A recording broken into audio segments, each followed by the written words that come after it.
Êxodo, capítulo 11.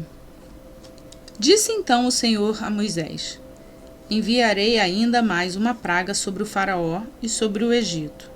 Somente depois desta ele os deixará sair daqui e até os expulsará totalmente. Diga ao povo, tanto aos homens como às mulheres, que peça aos seus vizinhos objetos de prata e ouro. O Senhor tornou os egípcios favoráveis ao povo, e o próprio Moisés era tido em alta estima no Egito pelos conselheiros do Faraó e pelo povo. Disse, pois, Moisés ao Faraó: Assim diz o Senhor: Por volta da meia-noite passarei por todo o Egito. Todos os primogênitos do Egito morrerão, desde o filho mais velho do Faraó, herdeiro do trono, até o filho mais velho da escrava que habita no moinho, e também todas as primeiras crias do gado. Haverá grande pranto em todo o Egito, como nunca houve antes nem jamais haverá. Entre os israelitas, porém, nem sequer um cão latirá contra homem ou animal. Então vocês saberão que o Senhor faz distinção entre o Egito e Israel. Todos esses seus conselheiros virão a mim e se ajoelharão diante de mim, suplicando: Saiam você e todo o povo que o segue. Só então eu sairei. E com grande ira, Moisés saiu da presença do Faraó.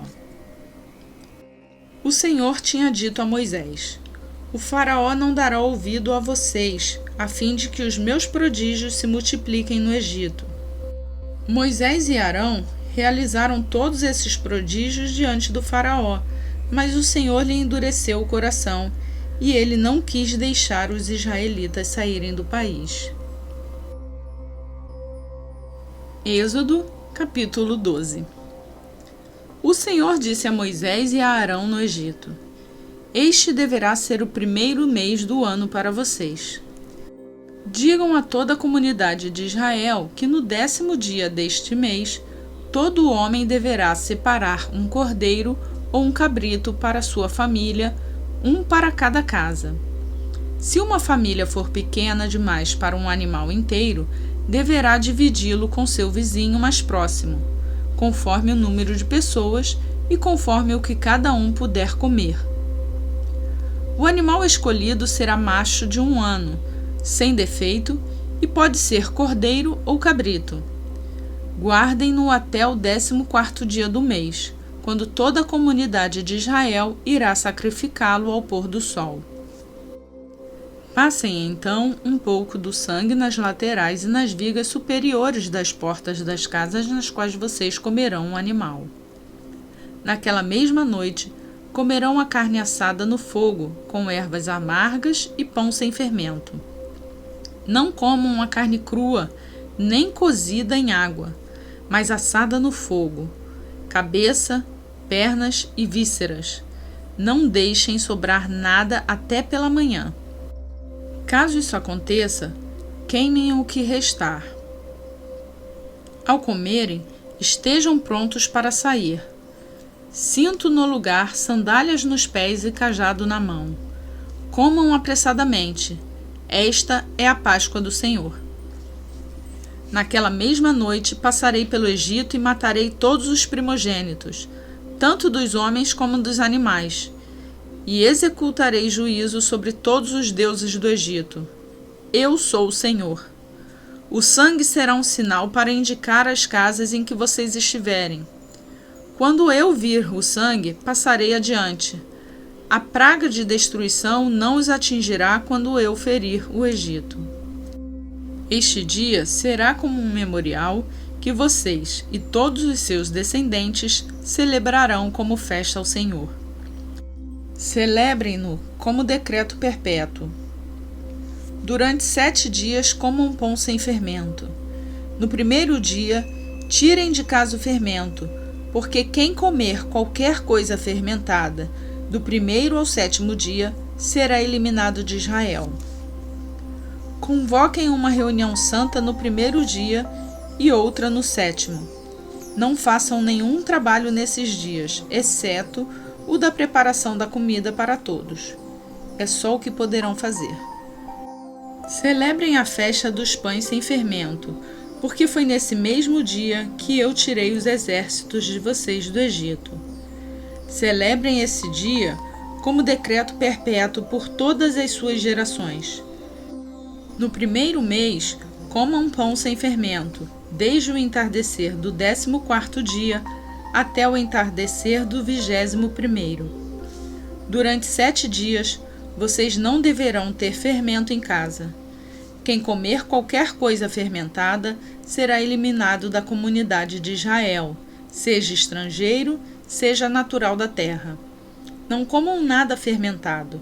Onde quer que morarem, comam apenas pão sem fermento.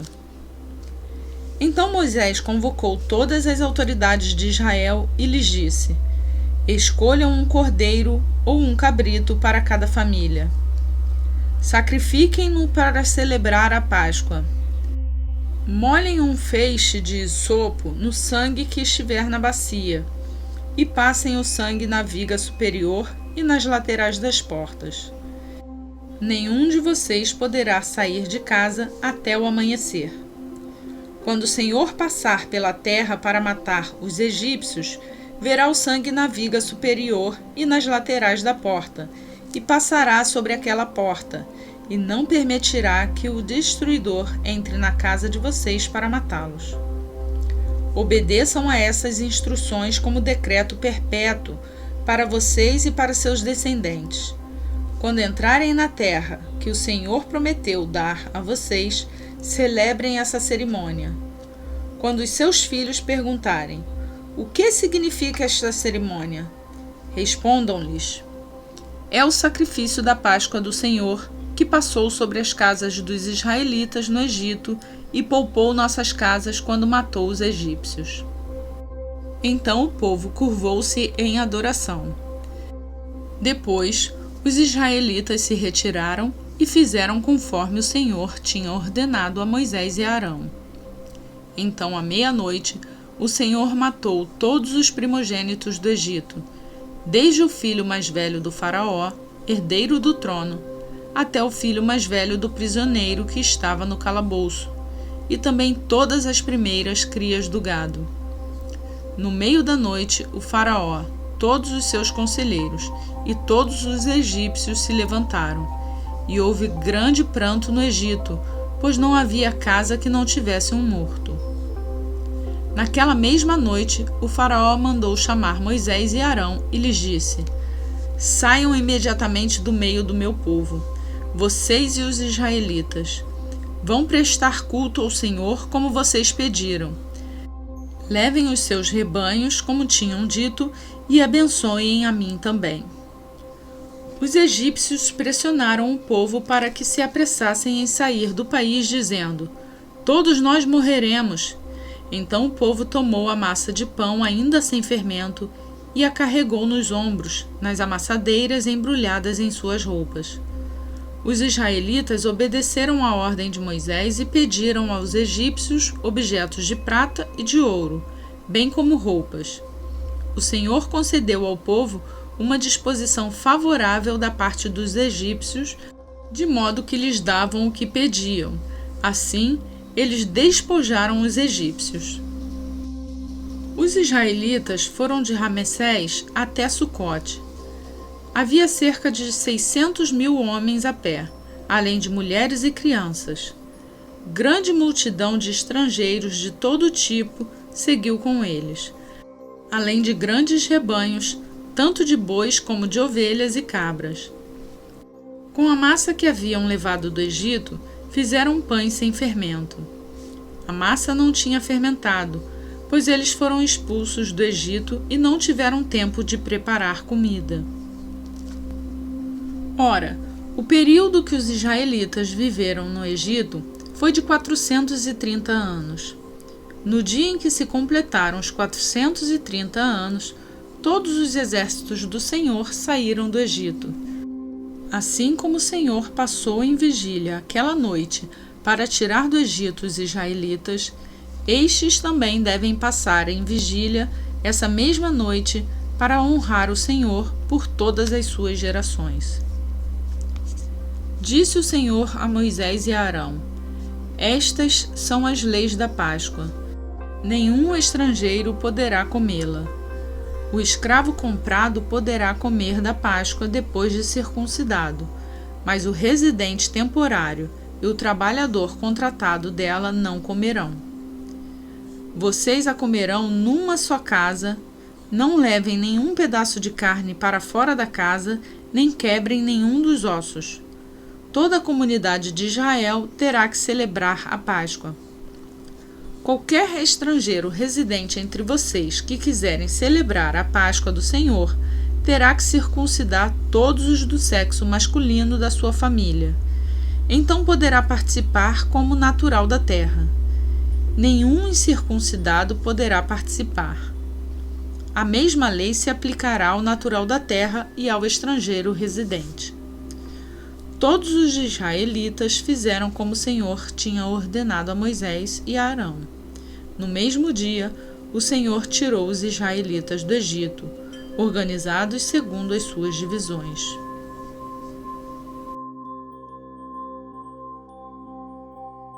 Marcos capítulo 3. Noutra ocasião, ele entrou na sinagoga e estava ali um homem com uma das mãos atrofiada. Alguns deles estavam procurando um motivo para acusar Jesus.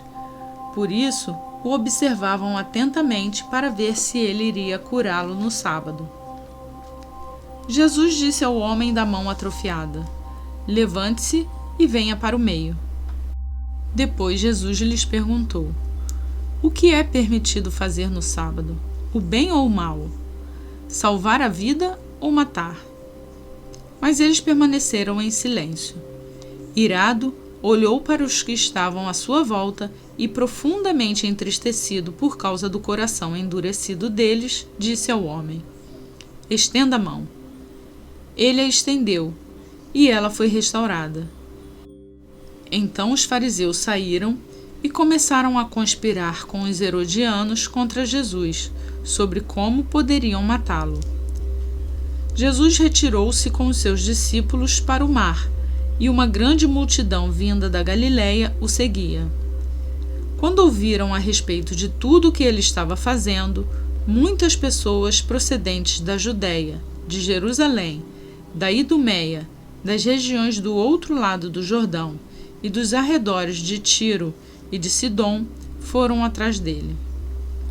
Por causa da multidão, ele disse aos discípulos que lhes preparasse um pequeno barco, para evitar que o comprimissem. Pois ele havia curado a muitos, de modo que os que sofriam de doenças ficavam se empurrando para conseguir tocar nele. Sempre que os espíritos imundos o viam, prostravam-se diante dele e gritavam: "Tu és o Filho de Deus." Mas ele lhes dava ordens severas para que não dissessem quem ele era. Jesus subiu a um monte e chamou a si aqueles que ele quis, os quais vieram para junto dele. Escolheu 12, designando-os apóstolos, para que estivessem com ele, os enviasse a pregar e tivessem autoridade para expulsar demônios. Estes são os 12 que ele escolheu: Simão, a quem deu o nome de Pedro; Tiago, filho de Zebedeu; e João, seu irmão, aos quais deu o nome de Boanerges, que significa filhos do trovão; André, Filipe, Bartolomeu, Mateus, Tomé, Tiago, filho de Alfeu, Tadeu, Simão, o Zelote, e Judas Iscariotes, que o traiu. Então Jesus entrou numa casa e novamente reuniu-se ali uma multidão, de modo que ele e os seus discípulos não conseguiam nem comer. Quando seus familiares ouviram falar disso, saíram para trazê-lo à força, pois diziam: "Ele está fora de si." E os mestres da lei que haviam descido de Jerusalém diziam: "Ele está com Belzebu. Pelo príncipe dos demônios é que ele expulsa demônios." Então Jesus os chamou e lhes falou por parábolas: "Como pode Satanás expulsar Satanás? Se um reino estiver dividido contra si mesmo, não poderá subsistir. E se Satanás se opuser a si mesmo e estiver dividido, não poderá subsistir. Chegou o seu fim. De fato, ninguém pode entrar na casa de um homem forte e levar dali os seus bens sem que antes o amarre. Só então poderá roubar a casa dele. Eu asseguro que todos os pecados e blasfêmias dos homens lhe serão perdoados. Mas quem blasfemar contra o Espírito Santo nunca terá perdão. É culpado de pecado eterno. Jesus falou isso porque eles estavam dizendo: ele está com um espírito imundo. Então chegaram a mãe e os irmãos de Jesus. Ficando do lado de fora, mandaram alguém chamá-lo. Havia muita gente assentada ao seu redor, e lhe disseram: tua mãe e teus irmãos estão lá fora e te procuram. Quem é minha mãe e quem são meus irmãos? Perguntou ele. Então olhou para os que estavam assentados ao seu redor e disse: aqui estão a minha mãe e meus irmãos. Quem faz a vontade de Deus, este é meu irmão, minha irmã e minha mãe. Hoje terminamos a leitura do dia 31 do plano de leitura bíblica.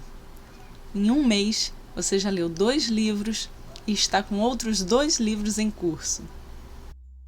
Eu tenho certeza que seu tempo tem sido abençoado com essa leitura. Vamos em frente e em um ano teremos lido a Bíblia completa. Que Deus abençoe o seu dia e até amanhã, se assim Ele nos permitir.